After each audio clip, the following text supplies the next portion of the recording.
Estimados amigos, les damos la bienvenida a este nuevo video que va a hablar sobre la gestión del cambio y cómo esto va a influir dentro de los nuevos modelos de gestión en las normas ISO 9001 e ISO 14001 en su versión 2015.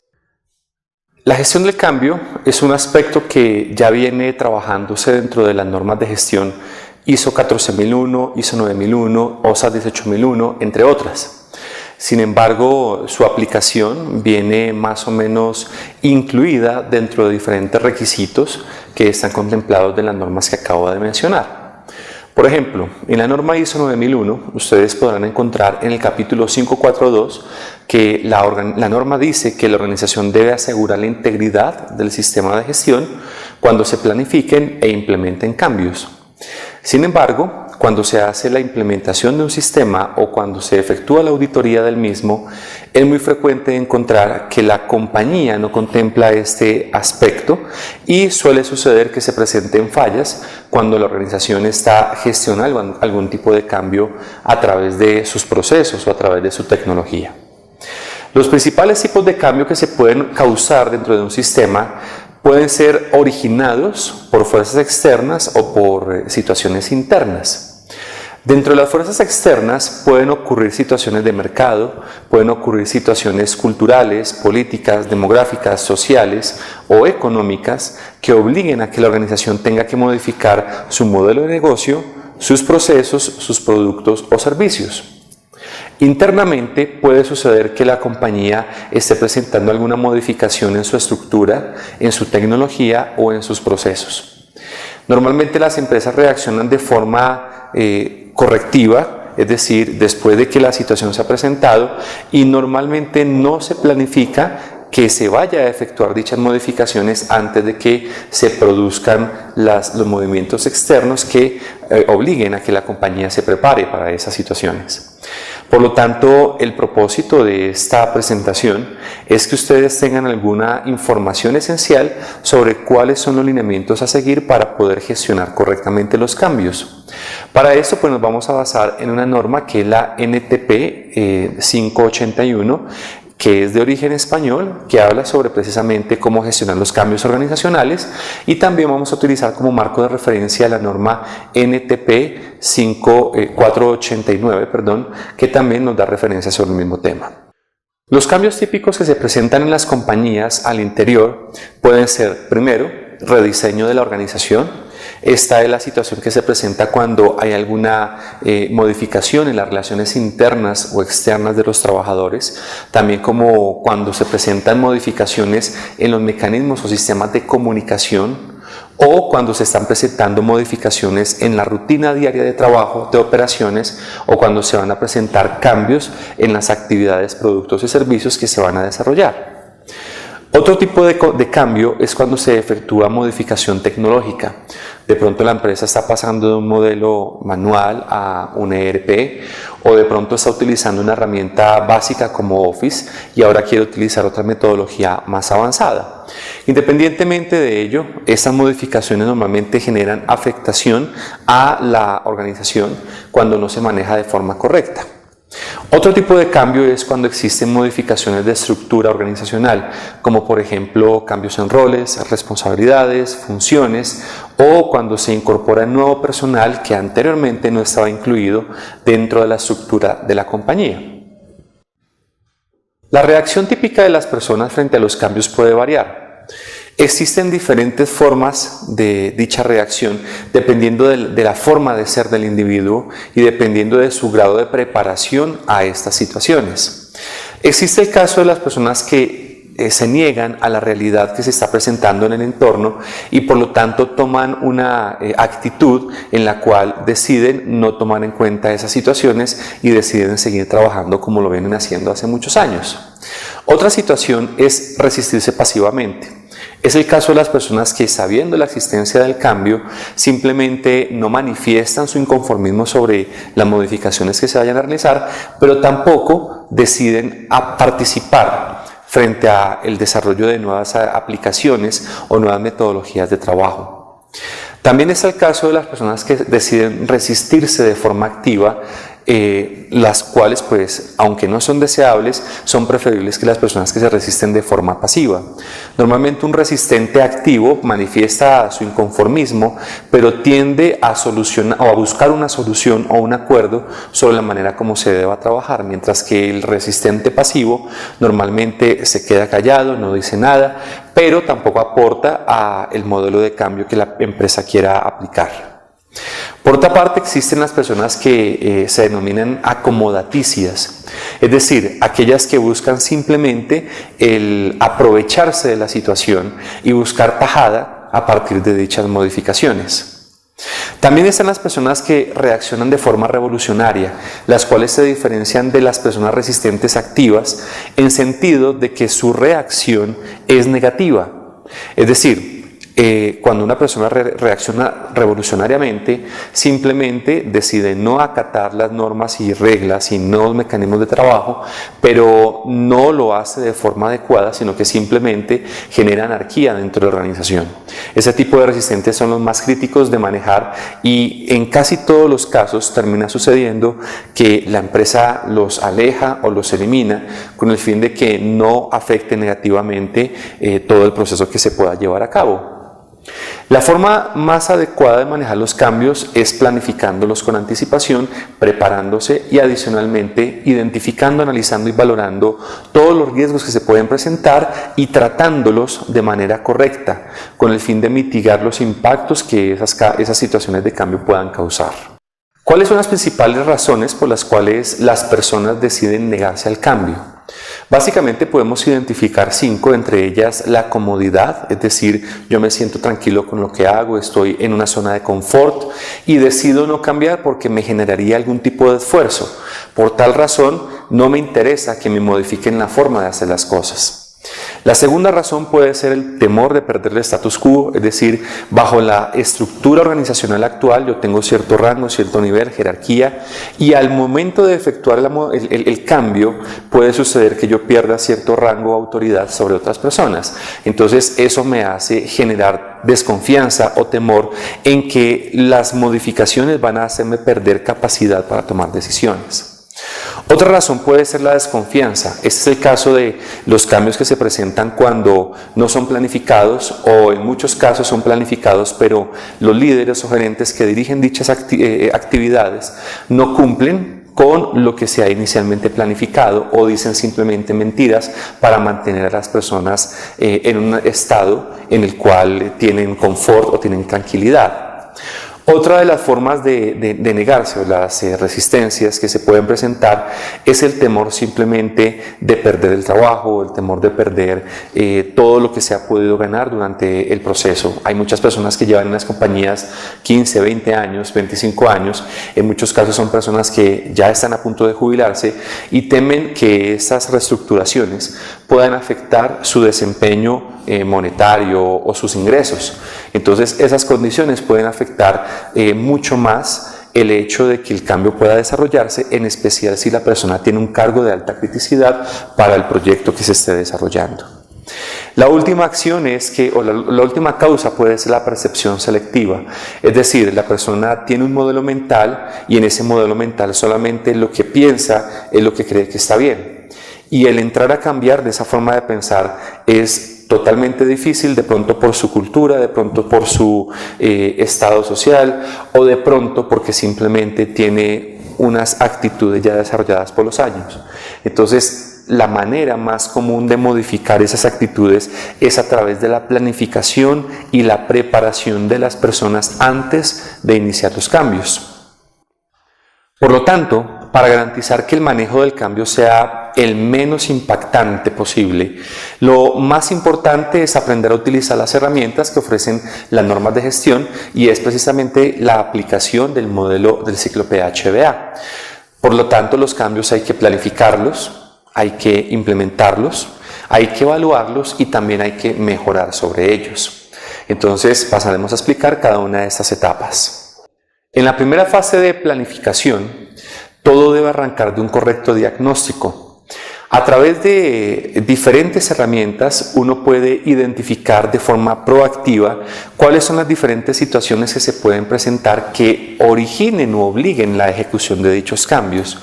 Por ejemplo, a través de una correcta planeación estratégica, la organización puede identificar a mediano y largo plazo las tendencias y conductas del mercado, de las regulaciones, de los organismos que generan exigencias o requisitos legales, y a través de ese análisis externo puede detectar hacia qué temas debe prestarle especial atención. Existen también herramientas internas como por ejemplo las auditorías, las revisiones gerenciales o las mismas acciones correctivas y preventivas que permiten identificar la existencia de una situación que requiera de efectuar cambio. Debemos utilizar estas metodologías o herramientas para poderlo prever con anticipación. Ahora, luego de detectar la necesidad de cambio de forma planificada, es importante crear un equipo de trabajo interdisciplinario que se encargue de definir las directrices y las metodologías para abordar todo el proceso.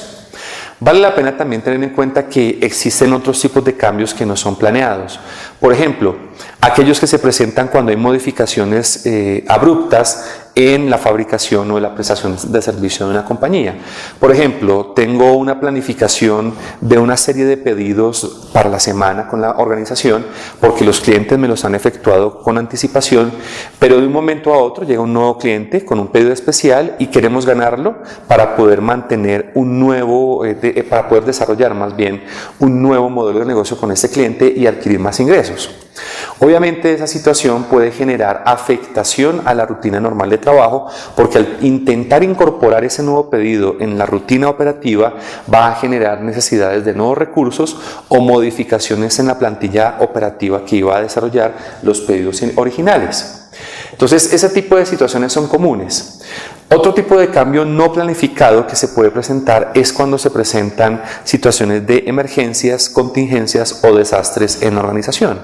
Entonces, lo importante en ese punto es identificar las amenazas, tanto internas como internas, que pueden originarlas y establecer cuáles de ellas pueden ser las más recurrentes o las más factibles de que se presenten, con el fin de establecer planes guía que permitan prepararse para dichas situaciones. Ahora, una vez definido esto, el equipo guía se encargará de establecer directrices y metodologías de trabajo que permitirán encauzar la definición de objetivos y de criterios de manejo de dichos cambios. Es importante tener en cuenta que para que estos criterios sean adecuados, la compañía debe realizar una valoración de los impactos potenciales que pueden generar dichos cambios. Entonces, hay normas internacionales como por ejemplo la norma ISO 31000, la norma ISO NTC 5254, el modelo BIA o BAYA, que permiten analizar el efecto potencial de los cambios previstos y no previstos, con el fin de determinar sobre cuáles de esos efectos la empresa requiere tener mejores medidas de control para mitigarlos. A través de estas herramientas se establecen las medidas de control que van a alimentar el plan de manejo del cambio y que posteriormente se implementará. Al momento de iniciar la implementación del cambio, el equipo que dirija este proceso debe encargarse de organizar las personas, de lograr que entiendan el sentido del proceso, lograr que se reduzcan los temores y garantizar que tengan apoyo en diferentes personas que de pronto puedan estar por fuera del proceso, pero que puedan ejercer influencia en aquellos que generen mayor resistencia. Por lo tanto, un mecanismo fundamental que garantiza que esos temores se eliminen o se reduzcan es una correcta comunicación del plan y una formación adecuada en todas las actividades que van a implicar modificaciones antes de iniciar la ejecución del mismo. Por lo tanto, es fundamental que dentro de la empresa se apliquen aquellos procesos que aseguren la eficacia de la comunicación y aquellos procesos que garantizan también la eficacia en la formación del personal. Esto va a permitir que el conocimiento nuevo adquirido genere una barrera para que los temores sean inferiores a la capacidad que la persona pueda desarrollar para afrontarlos. El ejemplo más claro que uno puede observar es cuando una persona aprende a conducir. Normalmente el conducir genera cierto temor en el novato. pero en la medida que va adquiriendo el conocimiento y sobre todo la habilidad, ese temor se va reduciendo y al dominar mejor la habilidad se va haciendo mucho más fácil manejar y atender las situaciones que se pueden presentar durante la conducción. De forma muy similar se presenta en la organización. Cuando la persona desarrolla el conocimiento, desarrolla los atributos personales y desarrolla las habilidades necesarias, el aplicar el cambio se convierte en un tema mucho más fácil de manejar. Ahora, al momento de ejecutar el plan, es importante generar evidencias o registros que permitan demostrar que lo previsto inicialmente se va ejecutando de forma coherente. Esto va a permitir después generar una base de información que al momento o a la fase de la evaluación y de la mejora generará un conocimiento que permitirá a posteriores cambios desarrollar mejores metodologías de control. Por tal razón es importantísimo que los registros y las bases de datos sean almacenadas de forma correcta con el fin de que precisamente dicha información se pueda utilizar en posteriores proyectos de cambio. Ahora, en caso de que se presentara una situación que implicara resistencia de las personas, es muy importante darle un manejo asertivo a dichas situaciones. Por lo tanto, también dentro del proceso de formación es fundamental que las personas que lideran el equipo guía y también los involucrados aprendan técnicas de habilidades blandas, como por ejemplo relaciones ganar-ganar, escuchar antes de ser escuchado, sinergizar, trabajar en equipo, con el fin de que al utilizar estas habilidades y técnicas comunicacionales se reduzca el impacto que puede generar una persona que se resista a dicho cambio. Luego de la implementación viene la evaluación. La evaluación del cambio consiste en analizar tres grandes aspectos. El primero, ¿qué tanto se cumplió lo planificado inicialmente? Segundo, ¿cuál fue el resultado obtenido versus el resultado previsto inicialmente? Y tercero, ¿cuáles fueron las fallas presentadas durante el proceso?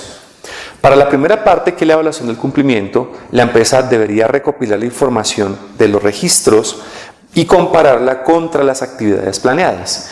A partir de allí se pueden generar indicadores que me muestren el grado en el cual se cumplió con dichos planes, por ejemplo, la cobertura en la ejecución de las actividades, y luego analizar esa información contra los objetivos inicialmente establecidos para el manejo del cambio. Recuerden ustedes que los objetivos están muy ligados con el desempeño, con los resultados.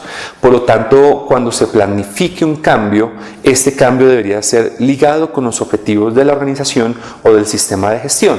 Por ejemplo, si es un cambio de la rutina de producción, esto debería estar ligado con objetivos tales como productividad, desperdicios, rechazos, productos no conformes, incidentes operacionales y cosas similares. Si estamos hablando de un cambio organizacional, debería existir alguna forma de confrontación, como por ejemplo una encuesta de clima organizacional, o por ejemplo una encuesta de riesgo psicosocial, o una evaluación que permita confrontar si el cambio tuvo un resultado positivo o negativo. Si se detecta una situación de falla, es importante que la empresa aplique sus procedimientos de corrección. Ya sea es una situación de falla en el producto, entonces en ese caso aplicarían procedimientos de producto no conforme, o si es una situación de falla ambiental o de seguridad, que suceda de la misma manera, que se apliquen las metodologías que permitan reaccionar ante la situación, mitigar el impacto o eliminar el efecto no deseado.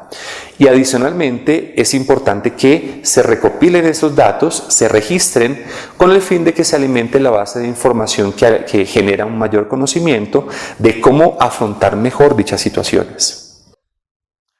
En la última fase tenemos las acciones de mejoramiento que implican corrección, como ya lo hemos mencionado anteriormente, las acciones correctivas y un tema importantísimo, el aprendizaje continuo. Normalmente estos procesos de cambio se pueden nutrir y se pueden fortalecer de forma continua. Por lo tanto, la información recopilada a través del tratamiento de las fallas y no conformidades que se presenten puede permitir que la empresa identifique causas de dichas situaciones y tome acciones para evitar que se presenten de nuevo cuando se vaya a implementar un proceso posterior. Ahora, es importante recordar que en las acciones correctivas se deberían seguir por lo menos 5 o 6 grandes actividades. La primera, detectar cuál fue la naturaleza de la falla. La segunda, identificar la causa fundamental de dicha falla. La tercera, determinar hasta dónde es necesario aplicar una acción correctiva frente a dicha falla presentada dentro del proyecto de cambio. La cuarta, implementar las acciones. Y la quinta, evaluar su eficacia. A veces, cuando son cambios no previstos, inmediatos, que se presentan dentro de la operación, esta gestión puede tardar mucho tiempo y por lo tanto habría que adecuarla a las condiciones. Ahora, si estamos hablando de un proyecto de cambio de mediano y largo plazo, habrá mucho más tiempo y disponibilidad de recursos para poder aplicar dichas acciones correctivas. Por lo tanto, el equipo rector, el equipo direccionador de todo este proceso debería tener criterios claros sobre cómo manejar dichas acciones correctivas según el tipo de proyecto. Acciones correctivas rápidas cuando son cambios no planificados y acciones correctivas de fondo, inclusive estratégicas, cuando son cambios planificados. Ahora, el último punto importante es el aprendizaje continuo, que básicamente consiste en cómo se analiza la información, cómo se recolectan los datos, cómo se da a conocer dichos resultados a las diferentes personas para que también aprendan el cómo manejar dichos cambios si se llega a presentar en otros procesos o en otros sitios de trabajo y se incremente y se retenga ese conocimiento desarrollado.